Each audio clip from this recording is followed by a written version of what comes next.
Hi guys, welcome to Under the Canopy's first chat. This is Lauren and I'm Caitlin, and today we're going to be talking about hope and how to get your hopes up. So the purpose of Under the Canopy is just to reconnect the Father's heart to yours, and we hope that by doing these chats every so often, that what we say really encourages you and just hits home with you, because the topics we're speaking on are topics that God is speaking to us about and things that we've gone through. So we're going to kick it off with hope. Yes, so we're super excited to talk about hope today. And to start off, we're going to talk about the two different kinds of hope. Mm-hmm. So the first kind of hope is worldly hope. Mm-hmm. And this type of hope is always rooted in doubt. So I think a lot of times we throw around phrases like, I hope so, mm-hmm. or I hope it doesn't rain, or, you know, we're hoping for the best.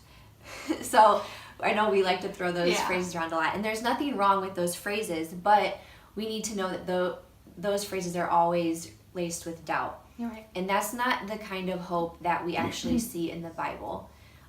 In the Bible, when it talks about hope, it's actually talking about this confident assurance, mm-hmm. or this confident expectation that what God has promised, He will fulfill. Right. So that type of hope is always laced with faith, because mm-hmm. faith and hope always go hand in hand. You're right. So an example of like a worldly hope actually would be, I just had a work meeting just a few days ago, and my boss gathered everyone around and she said, guys, it's really important that you just maintain and preserve your hope. She's like, whether that is through going home and working out, or calling up a friend who maybe doesn't work in the field mm-hmm. and just kind of vent. She's like, however you can just come in with joy and like renewed hope in the morning, she's like, you got to find a way to do that. Mm-hmm. And I'm thinking, it's faith. Like, if you don't have faith, like, you're going to have a really hard time in any workplace getting up in the morning by not being just bogged down by like worldly stuff. Yes. Yep. So I thought that was funny, because we kind of already agreed that we wanted to speak on hope. Yeah. And then a couple days ago, she was talking about hope, and I wanted to get up there and like preach what we were going to talk about, just hope in Jesus or nothing at all. Exactly. But when Lauren talked about how faith and hope are linked together, I think about Abraham, how God promised Abraham a son, Isaac, and that was something he was hoping for, right? And then he gets Isaac, and then, I don't know, maybe like, was it 12, 13 plus years later, God calls Abraham to go up to the mountain and sacrifice Isaac. And we think, how did he maintain hope and faith?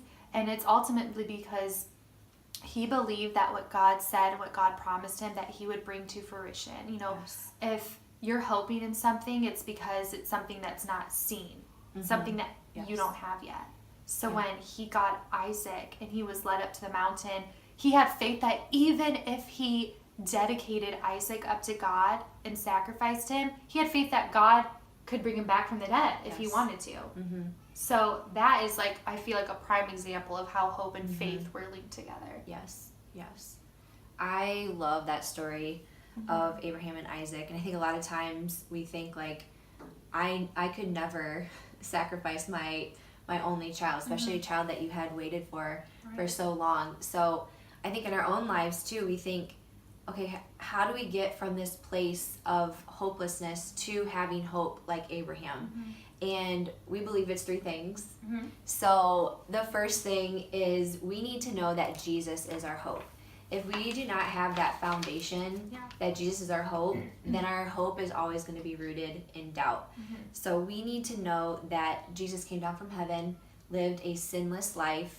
He died on the cross for us, and he rose again. And because of that, all of God's promises are yes in Jesus. You're right. So that is where our foundation lies. It's in Jesus. Yeah. And then the second thing is we actually do need to get our hopes up. Yeah. You know, we do need to set our expectations higher, knowing that what God has promised, he is going to fulfill. So I don't think we can ever set our expectations too high for God. You're right. And in Romans 5:5, it says this kind of hope, meaning this kind of hope in God, it doesn't lead to disappointment, no matter what. So why not get your hopes up? Why not hope for the best? Don't link it with doubt, but link it with faith. And I want to touch on that hope exists because of a waiting period. Mm-hmm. You're hoping for something. You're not pregnant and you're just hoping, like you wouldn't hope for your baby to come to pass if you weren't carrying it for 9 months, right? You have to go through that waiting period of anything for you to have hope. And so when you link it with faith, faith says what you're hoping for, you will see it in reality. Yes. So it's impossible really to have hope that's going to go past doubt if it's not rooted and firmly found in Jesus and faith that's going to arise the hope within you. Yes, that's good. And then the third thing and last thing is suffering produces hope. So what exactly does that mean? So in Romans 5, it does talk about we rejoice in our sufferings because we know that suffering produces perseverance, that patient endurance, and then that patient endurance produces character, which produces hope. So I think it's super important that we do rejoice in our sufferings, that no matter what we're going through, whether we're waiting for that loved one to get saved, whether we're sick and we're waiting for our healing, maybe we're waiting for a child like Abraham and Sarah were doing, we know that our suffering is not in vain, and we need to have joy in the midst of those trials and feeling those pressures. So for an example, with my second girl, when I was in labor with her, I think this is just like such a perfect example. You're going through the contractions, that is suffering, like it is a painful suffering, but through that you have this patience and you have this hope because you eventually have to have the child. Right. Like one way or another, you're gonna have the baby. Yeah. So through it all, you develop this patience, whether you're waiting 2 hours, 4 hours. With my first one, it was over 36 hours until I had her.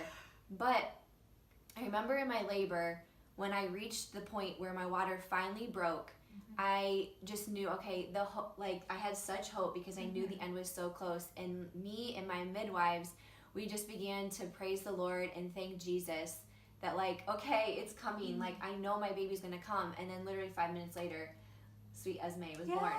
So I just think that's such a perfect example of no matter what we're going through that place of hopelessness, and we gain that patience, like Caitlin was saying. When we're expecting something to come, we do wait patiently for it, and we rejoice in our sufferings, knowing that hope is coming. And there's a Josh Baldwin song, and it's about, I think it's called Get Your Hope. It's called Get Your Hopes Up. But there's a phrase that says, get your hopes up, lift your head up, let faith arise. Yes. Let faith, that's deep belly faith, let it come up. And so you can lift your chin up and say, you know what, I do have high hopes. Yes. And I was just thinking, you might be watching this and thinking, what are practical steps just to kind of lift my spirits and get my hopes up? I would say a very easy thing that probably everyone can do is on your way to work or just driving in your car. Those are perfect, I think, moments usually of maybe quietness where you can just pray out loud and just start worshiping. Yes. You never know what hard thing you're going to come in at work or in your home or whatever that day. So in the morning, already praising God for that day and meditating on, a Bible verse or just praying already lifts your spirits. Yes. So I would say that's a really good practical step. Yes. So that's basically it. All we have to share in hope. So we would love to hear testimonies or stories of how you're currently walking through a situation, how you find hope. If you can just comment below, we'd love to read them